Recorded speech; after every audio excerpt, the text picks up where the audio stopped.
안녕하세요. 네, 반갑습니다. 아,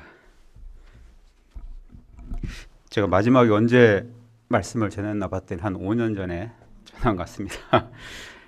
아, 너무 오래간만에 하니까 좀 떨립니다. 네. 제가 기도하고 시작을 하겠습니다. 하나님 아버지,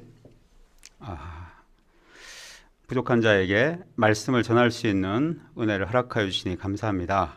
지난 한 주 동안 주님의 말씀을 묵상하게 하시고 또한 저의 인생을 돌아보게 하시니 감사합니다. 받은 바 은혜를 잘 증거할 수 있도록 도와주십시오. 이 모든 말씀 예수님의 이름으로 기도했습니다. 아멘. 예, 저는 지금 웹 프로그램을 만드는 일을 하고 있습니다.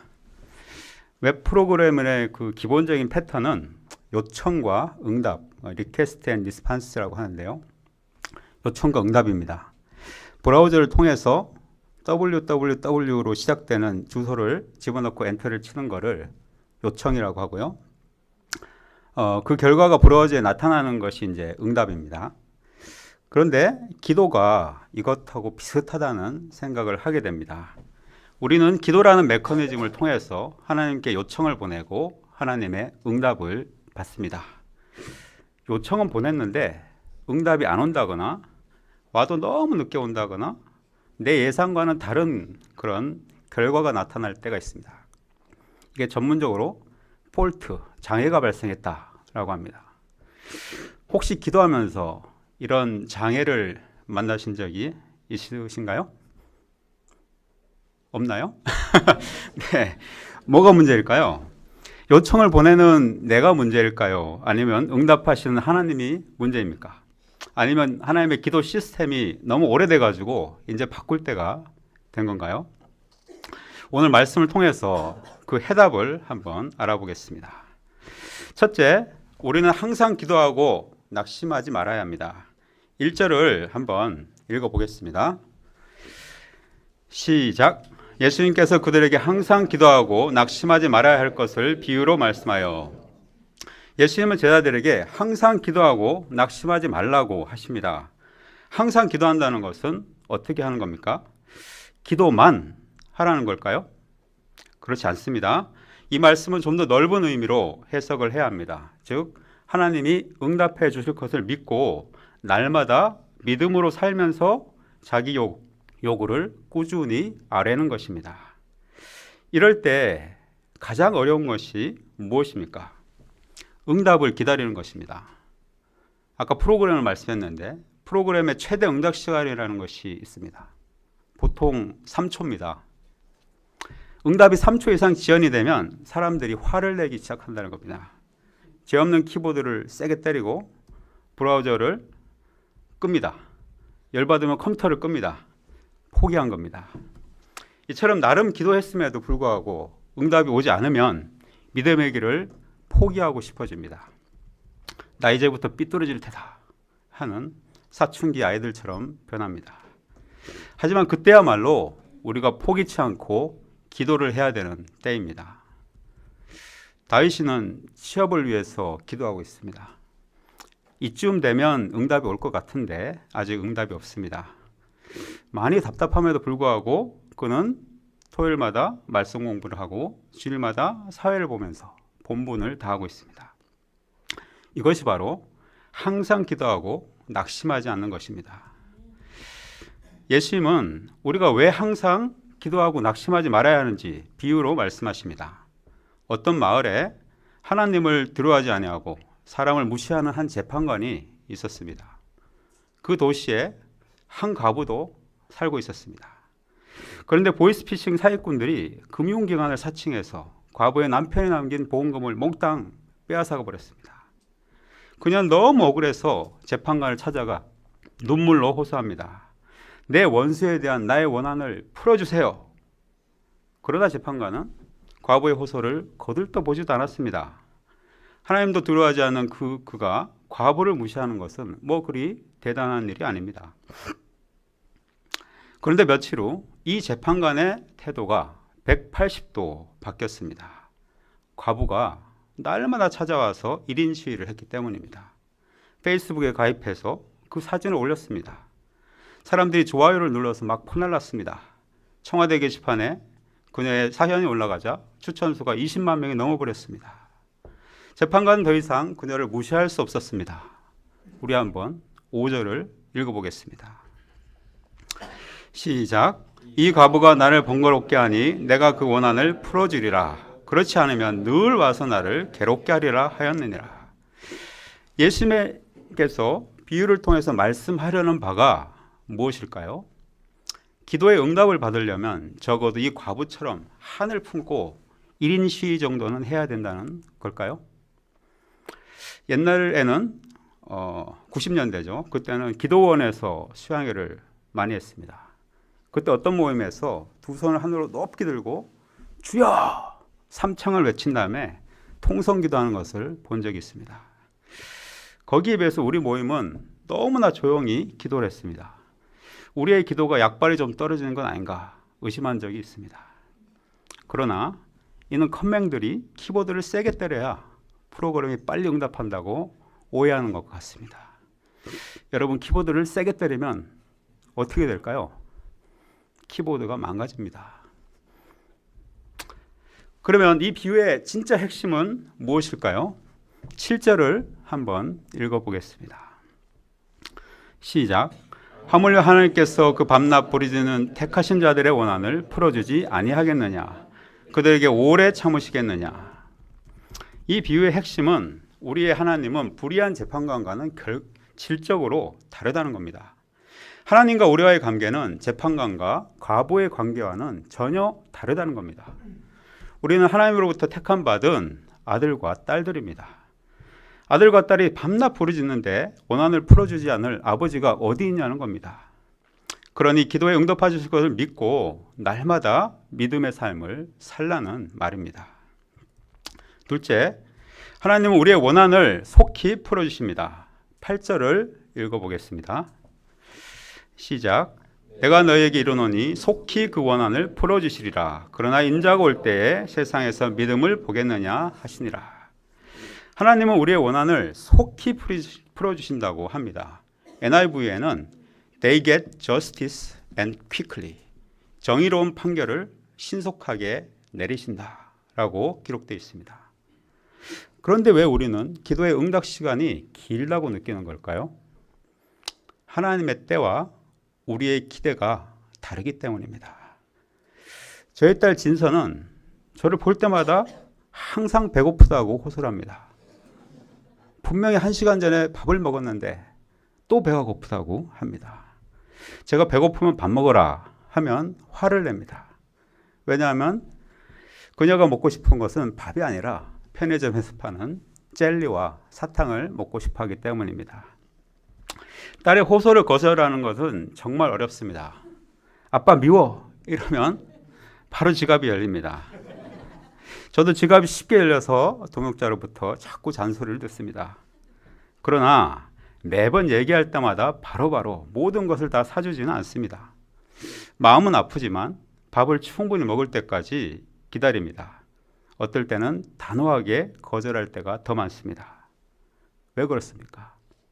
그녀가 건강하게 자라기를 바라는 마음 때문입니다. 기다림과 거절은 그녀가 건강하게 자라기를 바라는 저의 정의롭고 신속한 응답입니다. 그러면 아버지 하나님께서는 저희의 호소를 어떻게 응답하십니까? 우리가 건강한 믿음의 사람으로 자라기를 바라시면서 정의롭고 신속하게 응답하십니다. 우리의 생각대로 되는 것만 응답이 아닙니다. 기다림과 거절 역시도 하나님의 응답임을 알아야 됩니다. 우리가 기도함에도 불구하고 기다림과 거절의 시간이 계속될 때 어떻게 해야 합니까? 하나님 미워요 하면서 투정을 부려야 합니까? 물론 투정 부릴 수 있습니다. 그러나 투정 부리다가도 금방 하나님께 아버지께 돌아오는 아이들같이 다시 돌아와야 합니다. 하나님의 정의로운 판단을 신뢰하고 계속해서 믿음으로 살아야 합니다. 믿음으로 살다 보면 하나님이 나를 위해서 정의롭고 신속하게 응답하였음을 깨닫게 됩니다. 저는 1994년도에 단국대 행정과를 졸업했습니다. 아니, 행정과 졸업한 사람이 무슨 프로그램을 만드냐 하고 좀 의아하시죠? 졸업 후에 인생의 굴곡이 많아서 그렇습니다. 저는 96년도 제대한 후에 1년 정도 풀타임으로 역사를 섬기고 공부도 하고 취업에 도전하려고는 계획을 했습니다. 먼저 그의 나라와 그의 의를 구하면 취업도 잘 될 것이라고 믿어 의심치 않았습니다. 그런데 1년 후에 IMF가 터졌습니다. 1년으로 계획했던 풀타임 생활이 점점 길어져서 97년, 98년, 99년까지 계속되었습니다. 센터에서는 풀타임이라는 직책으로 출근 도장을 찍고 다녔지만 세상에서는 장기 미취업자가 되었습니다. 99년에 어떤 외국계 제약회사에 인턴으로 들어갔는데 3개월 만에 해고당하는 굴욕을 경험했습니다. 짐을 싸들고 회사 옆 양재천을 걸으며 한 맺힌 눈물을 흘렸습니다. 이제 잠수를 타고 하나님께 1인 시위를 해야 될 것 같은 강한 유혹이 찾아왔습니다. 이런 낌새를 알아차렸는지 스테반 목사님은 저를 가을 수양의 말씀 강사로 세웠습니다. 그때 전한 말씀이 출애굽기 3장 5절입니다. 내가 선 곳은 거룩한 땅이니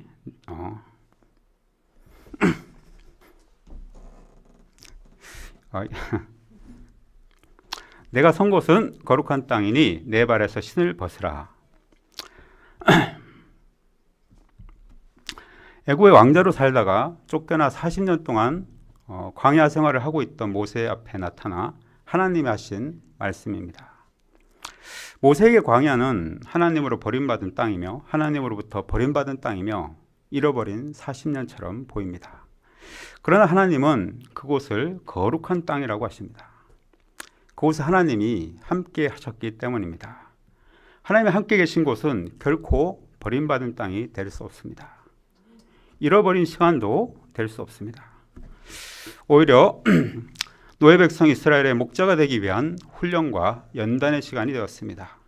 저는 이 말씀을 통해서 지난 풀타임 시간과 굴욕의 경험의 의미를 깨달을 수 있었습니다. 2000년이 되었다고 상황이 더 좋아지진 않았습니다. 스테반 목자님은 6주 동안 선교 훈련을 받아보라는 더 강한 방향을 주었습니다. 우리 모임에서 외국에 나갈 계획이 없으면서 선교 훈련을 받은 사람은 아마 저밖에 없을 겁니다. 하나님은 저를 이렇게 신앙적으로 훈련시키신 후에 그제야 취업 준비를 시켰습니다. 국가에서 지원한 IT 교육 프로그램을 지원했습니다. 그러나 이마저 쉽지가 않았습니다. 지원자가 너무 많아서 나이가 30이 넘은 문과생에게 기회가 쉽게 찾아오지 않았습니다. 선교훈련이 끝날 때쯤 마지막으로 지원한 곳에서 대기번호 6번이라는 결과가 나왔습니다. 그런데 3월 2일 수업을 시작하는 날 마지막 대기자가 등록을 취소해서 극적으로 학원 문턱을 넘었습니다. 집에 컴퓨터가 없어서 매일 센터에 새벽 3시까지 있으면서 프로그램 공부를 했던 기억이 납니다. 그리고 2000년 10월 달에 한 IT 회사의 프로그래머로 취업하면서 제 원한이 풀렸습니다. 저는 1년 신앙훈련 후에 즉시 취업을 할 걸로 기대했습니다. 그런데 하나님은 장장 4년의 신앙훈련과 취업훈련 코스로 응답하였습니다. 왜 그랬을까요? 처음에는 하나님이 절 덜 사랑하는 것 같아서 오해하고 섭섭해했습니다. 그러나 지금은 하나님이 제가 세상에 빨리 나가는 것보다 더 건강한 믿음의 사람으로 자라길 바라셨다는 것을 알게 됩니다. 4년의 침묵과 거절이 오히려 하나님의 정의롭고 신속한 응답이었음을 깨닫고 감사하게 됩니다. 그러면 제자들이 기도해야 할 원한이란 무엇입니까? 네이버 사전에 의하면 원한이란 억울하고 원통한 일을 당해서 응어리진 마음이다 라고 되어 있습니다. 이런 원한을 품게 하는 사람을 원수라고 하는데요. 제자들에게 원수는 바로 사탄입니다. 사탄은 제자들이 예수님을 따르는 길을 포기하게 하기 때문입니다. 모든 수단을 동원해서 우리의 건강한 믿음의 길을 방해하기 때문입니다. 기본적으로 돈과 쾌락을 이용하고 그리고 내면의 깊은 상처를 이용하기도 합니다. 우리는 당국대 복음 역사를 섬기며 목자의 삶을 살고 있습니다. 무엇이 우리의 목자의 삶을 방해합니까? 반복되는 죄의 본성, 장래 문제, 취업 문제, 결혼 문제, 자녀 문제, 양들로부터 받은 상처, 동역자들과의 비교의식, 그로 인한 미움과 삐짐, 온갖 것들, 온갖 문제들이 우리의 믿음의 길을 방해합니다. 이럴 때 어떻게 해야 합니까? 하나님께 기도하는 것 말고는 다른 길이 없습니다. 계속해서 믿음의 길을 가게 해달라고 기도해야 합니다. 계속해서 믿음의 길을 가겠다는 기도를 하나님은 결코 무시하지 않습니다. 예수님께서 직접 말씀하였습니다. 내가 너희에게 이르노니 속히 그 원한을 풀어주리라. 제가 다시 제 얘기를 해야 될 것 같습니다. 2012년 저는 다니던 회사를 그만두고 현재 6년째 프리랜서로 일하고 있습니다. 요즘 먹고 살기 힘들다는 자영업자가 됐습니다. 미생이라는 드라마에 이런 대사가 있습니다. 회사가 전쟁터라고 밖은 지옥이다. 제 경험상 반은 맞는 말입니다. 내적 스트레스가 많이 있습니다. 나이 때문인지 스트레스 때문인지 3년 전부터 몸에 좋지 않은 변화가 한꺼번에 찾아왔습니다. 갑자기 아침에 세수를 하는데 손이 꼬이면서 경련이 왔습니다. 가슴이 두근거리고 목소리가 나오지 않았습니다. 처음에는 가볍게 생각을 했습니다. 저보다 동역자가 더 많이 걱정을 해줘서 사실 은근히 좋았습니다. 처음엔 이를 핑계로 집에서 대접도 받고 잠시 동안 특송과 어린이 예배 1대1을 쉬니까 편하고 좋았습니다. 그런데 이런 현상이 자꾸 반복이 되었습니다. 병원에 가서 신경검사를 하고 머리에 MRI를 찍었습니다. 검사 결과 원인 모를 신경 이상이라고 합니다. 원인을 모른다는 겁니다. 그런데 더 큰 문제는 머리에 2.1cm짜리 종양이 있었다고 했습니다. 정확한 병명은 청신경 초종, 청각과 평형 기능을 담당하는 곳에 종양이 발견되었습니다. 이게 계속 자라면 머리를 열어서 수술하고 수술 후유증으로는 심한 이명과 평형 기능에 장애가 올 수 있다고 했습니다. 검사를 받을 때 잠깐 봤던 머리 깎고 누워있는 환자가 아니 내가 된단 말인가? 라고 생각하니 갑자기 힘이 빠졌습니다. 왜 이런 일이 나에게 일어나는가? 답을 찾으려 했지만 잘 생각나지 않았습니다. 하나님께 기도하는 것 말고는 할 수 있는 일이 없었습니다.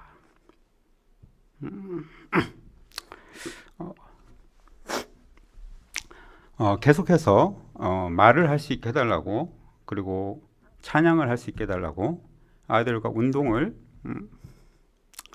할 수 있게 해달라고 기도를 했습니다. 그러다가 좀 더 센 기도가 필요할 것 같아서 내 입에서 말씀을 전하는 일을 멈추지 않게 해달라고 기도를 했습니다.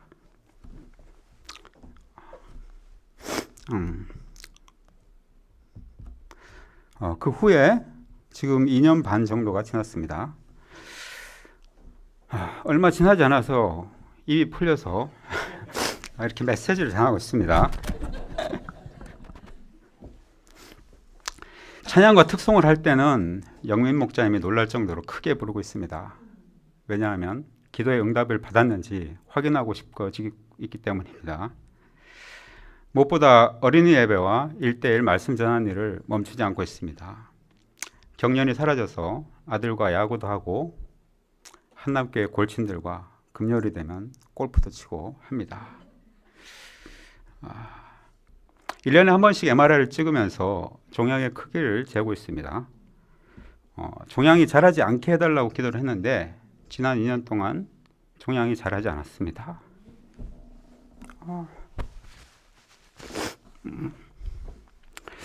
아이러니하게도 MRI를 찍고 결과를 확인하는 날은 속히 그 원한을 풀어주시는 하나님을 체험하는 날이 되었습니다.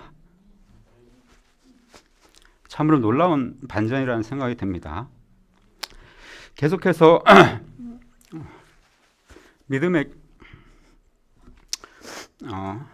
길을 가고자 하는 당신의 아들딸의 기도에 속히 응답하시는 하나님께 감사와 찬양을 드립니다.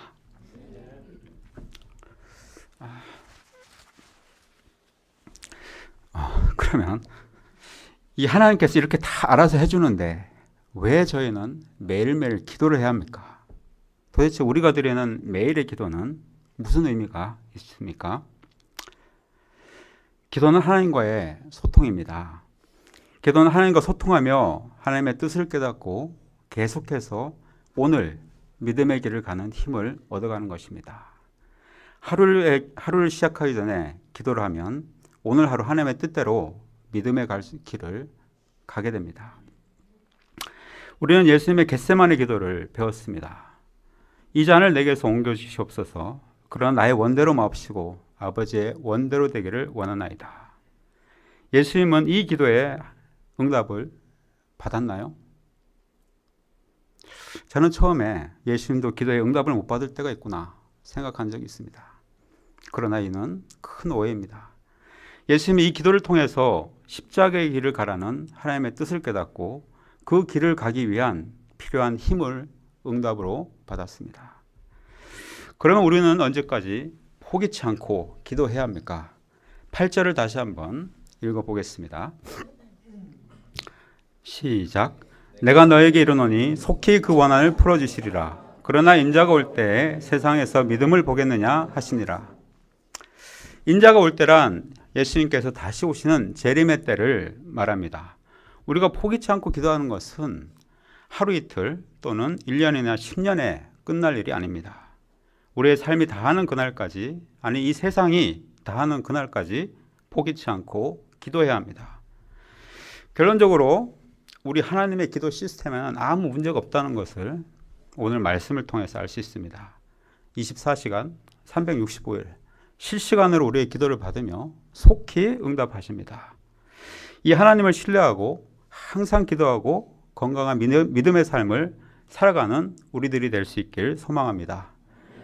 원한이 풀어지면 그 자리에 은혜가 남습니다.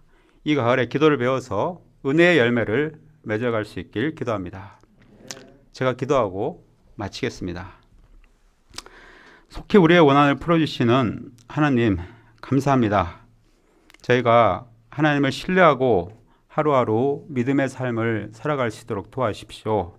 저희의 믿음의 삶을 살아가고자 하는 기도에 응답하여 주시고 이 가을에 은혜의 열매가 풍성히 맺힐 수 있도록 도와주시옵길 기도합니다. 이 모든 말씀 예수님의 이름으로 기도했습니다. 아멘.